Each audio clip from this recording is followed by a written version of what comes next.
Hello everyone, this is the great Lord and Master, Osiron the Eternal, or the artist formerly known as the Great Roberto, for another video. This is sort of this could be a capping to the series. This is just sort of, I want to showcase two of the crowned jewels of this series. And one of them, well, two of them, is the Osiron Tarot Spiral, and the other one is the Tree of the Great Lord. Both of these structures, I mean, the cube is excellent too, and the True Tetraxis is great and all that, but these two things just are enough to, they should make your jaw hit the floor when you watch them, because that's how amazing they are. The beauty of the Tree of the Great Lord, or the unified tree and jewel, is that this validates every claim that I've made in this series as being true. As far as the true tree of life, the proper order of the Sephiroth, the proper elemental order on the true tree itself, the fact that there is two structures, the true tree of life and the jewel of creation, and that when you fuse those two together, you get a perfectly symmetrical structure. And one of the reasons why I'm making this video is because there is a couple things I want to point out on this. I sort of, of course I pondered it more since the last video where I first introduced this as a whole structure with the tarot keys paired. And actually this structure is perfectly symmetrical. And the parts that appear not to be perfectly symmetrical, once you refine it a little more, become perfectly symmetrical. And I actually did make a mistake in my logic, or at least half of my logic on one thing. I said, because over here on that other video there was the non-inverted tarot keys, and I said, while analyzing that, I said the zero of the Fool gets regarded as 1. Well, that's really, it might be true for that structure, but that structure is actually the wrong structure. The non-inverted fusion of the structure is a mistake, and that's why when it reached the very end after the perfect balance, it reverted to 10, because every structure that appears to be false has a root of 10 to it. And it's no different with that non-inverted one. But once you invert them, everything works perfectly. And up top here, this pathway reduces to a 2 with the paired tarot keys. And this one I said was a 2 as well, but that's not really the case, because the two cards that go here are the Fool, which is 0, and then 19, which is the Sun. And of course that reduces to 1. And then down here, what we see is this pathway reduced to a 2, and this one reduced to a 1. So we had a 2 and a 1 here. Well, we had the same exact thing up top, 2 and 1. So 2, 1, 2, and 1. And when you combine those numbers, it forms a 6. In one other spot, or the two other spots on this structure that didn't seem to be perfectly symmetrical, was down here. If you recall, these lower 3 pathways didn't have anything to fuse with because the jewel doesn't use those paths. Well, this one reduced to a 2, of course the middle reduced to a 3, and then this other one over here reduced to a 9. And then when you add 9 and 2, what does that become? Well, 11, right? And then on this structure here, it uses 11 Sephiroth. The fusion of the jewel and the tree uses 11 Sephiroth. And then this other spot in here that seems to be non-symmetrical, at least at first glance, and I covered this in the Secret of Da'ath, that is the hearts themselves. You got the 6 and then the 5. Well, those aren't symmetrical numbers, but as I pointed out in that other video, once you reduce them, it becomes symmetrical with, again, 11. So now we have these two down here become 11, and then these two in here become 11. And and when you add those two numbers, what do you get? 22.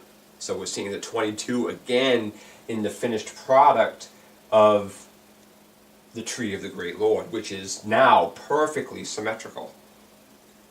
In one other spot within this structure here that sort of gave me a bit of pause, but it actually, once you ponder it, it actually makes perfect sense, is the cross pathways here. The cross pathways, that, if you recall, those balance perfectly too with a 2-3-2 pairing combination, and each side did that. So this side was 2-3-2, and this side went 2-3-2, and each side became 7.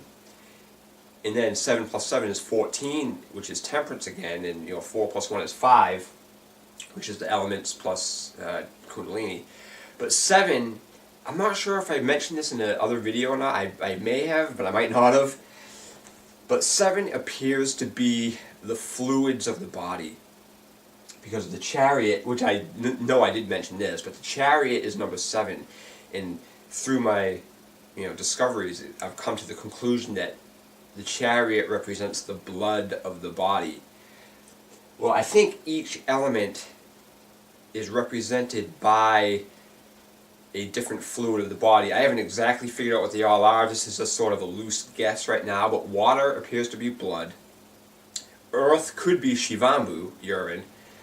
Fire could be sexual fluid, like jizz or whatever. That could be that, but it might not be.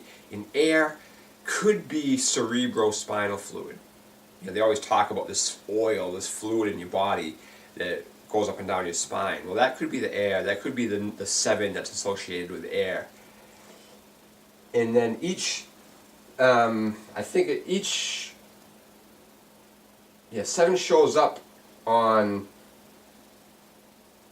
I gotta look at that again, but 7 shows up in certain spots here. I don't offhand know exactly the exact of it, but again, we see Libra as a 7. We see a 7, like these two tarot keys form a 7, the 4 and the 3, and on and on. So it appears that 7 is the liquids and the fluids of the body. Well, these cross pathways here turn to 7. Each side of them turn to 7. So, and it is perfectly symmetrical, regardless of whether that's true or not, with the 7 representing the fluids of the body. So this structure is perfectly symmetrical. It validates entirely every claim I've made in this series as being true, because this structure could never exist unless everything that I've said, at least at the foundation level, is true. I mean, there's there could easily be small mistakes here and there, like, this up here, when I was calling that 2 or whatever. Tiny little mistakes that don't affect the greater overall whole of what's being said. But on a foundational level, the structure validates every claim I've ever made as being true in this series. And then over here on Osiron's Tarot Spiral, there's one thing I want to point out. There's actually another axis on this wheel here that I noticed the other day, and I've been meaning to make a video about this, but I think I can probably just include it here and be fine with it. It's the planetary aspects, because if you remember, each house has a planetary aspect, and every planet except for the sun and the moon is represented twice. You got Saturn twice here, Jupiter twice, Mars twice, Venus twice, and Mercury is represented twice. Well, if you look and you notice, there's an axis that forms down here in the heart of winter, and Saturn is on both sides of that, and then it goes up to the heart of summer, and the moon and the sun are on either side of that axis as well. And then if you'll notice, as that axis goes out, the planetary, the planets that assign to each house are a perfect mirror. So on this axis you have Saturn on the right, Saturn on the left, which represents the feminine and the masculine aspect of Saturn. And then as that branches out, you got Jupiter here and Jupiter here. Then you move one more house on either side. You got Mars here and Mars here. Move one more house on either side. You got Venus here and Venus here. And it appears to be those form 9s too. I gotta look at that. I'm seeing something right now. It looks like at least a couple of those form 9s, the houses. And then it ends up with the sun and then the moon. So there's an axis here. In the tarot cards reduce on this line to a 3-6 root for the tarot cards. Down here, 2 and 1, of course, become 3. And up here, 7 and 8 become 15, which is the devil, but that reduces to 6. So we're seeing a 3-6 axis here, right along this line. You know? And then the planetary aspects are mirrored on either side of it. So let's see, let me look at this real quick. So we've got Jupiter and Jupiter. Yeah, so in this case, it reverts to 3. So 9, 10, 11, 12, that's 3. But the next one here is 8 and 1. This one's 7 and 2. This one's 6 and 3. And lastly, we got 4 and 5. So not only do the planetary aspects mirror perfectly on either side, all of them except for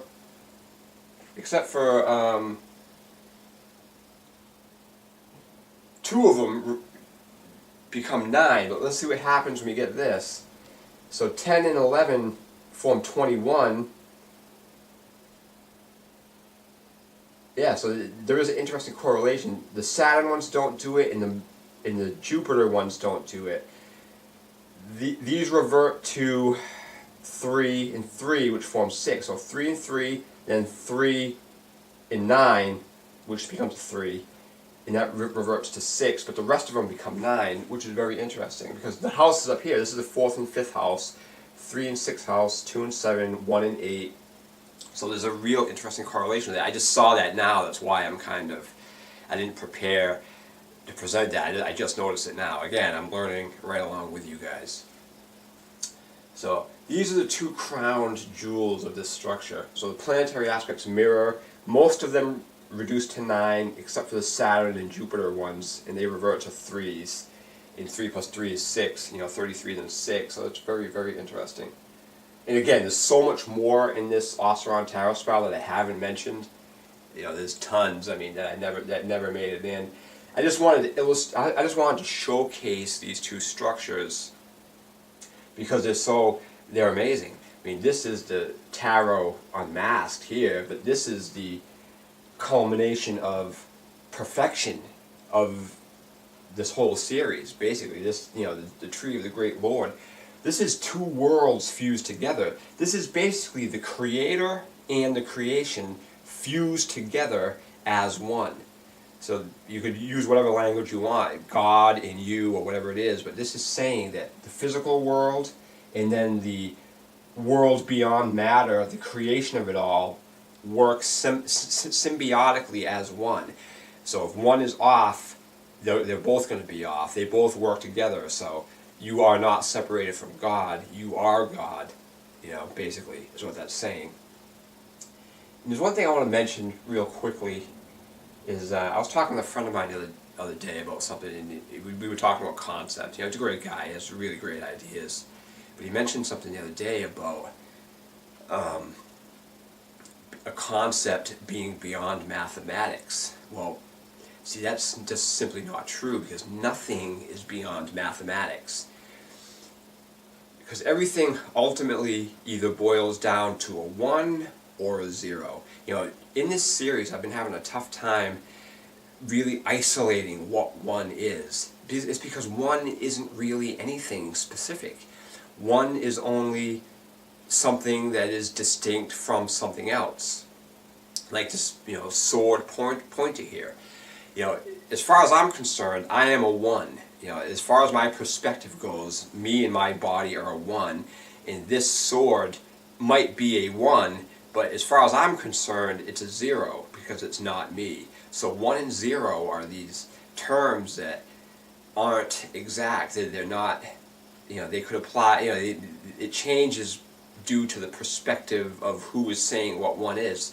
So if you imagine a concept, no matter how far-fetched it is, no matter how beyond human understanding it is, at the very least, it has to be either a 1 or a 0. Even pure chaos. Just imagine pure chaos, pure insanity. Nothing makes any sense at all. Nothing has any congruence. Nothing has any rhyme or reason.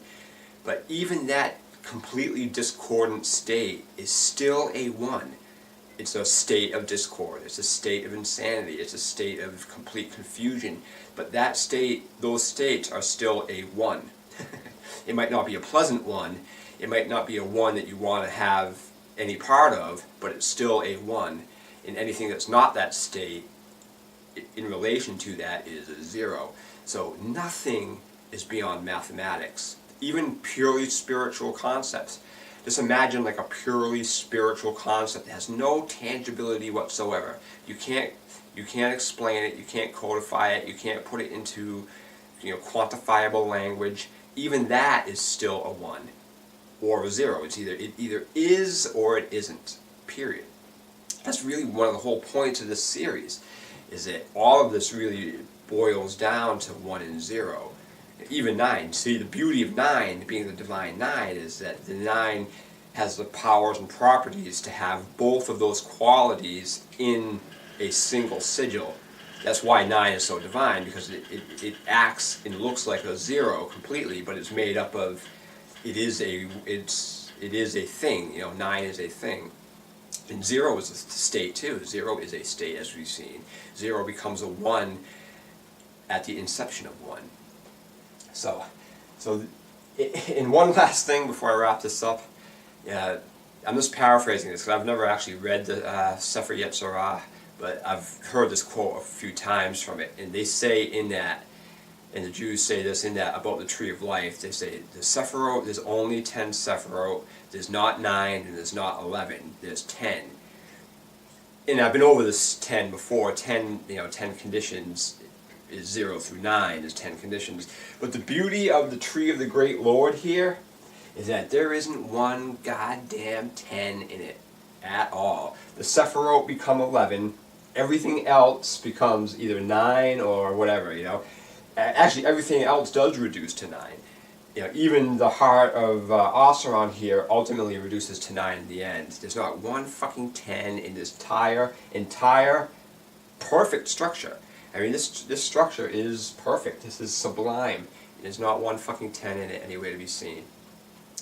Because as I've demonstrated in this series, it appears that if something does ultimately become a 10, it's wrong. Because 10 is sterile. 10 is a sterile, non-living, sort of like a blanket dead grid is what 10 is. But 10 has its place, as I've said. I don't mean to make 10 sound like this fucking evil number or nothing like that, but as I've shown, is that the real perfect number is by and far, indisputably, the Lord of numbers, and that is 9, the divine 9. Nothing, basically 9 is 10 with one number, is what it is. 10 takes 2 numbers to create that. 9 does the same exact thing with 1. So again, I hope I covered everything in this video. I even just learned something new in this as I was presenting this, which is great.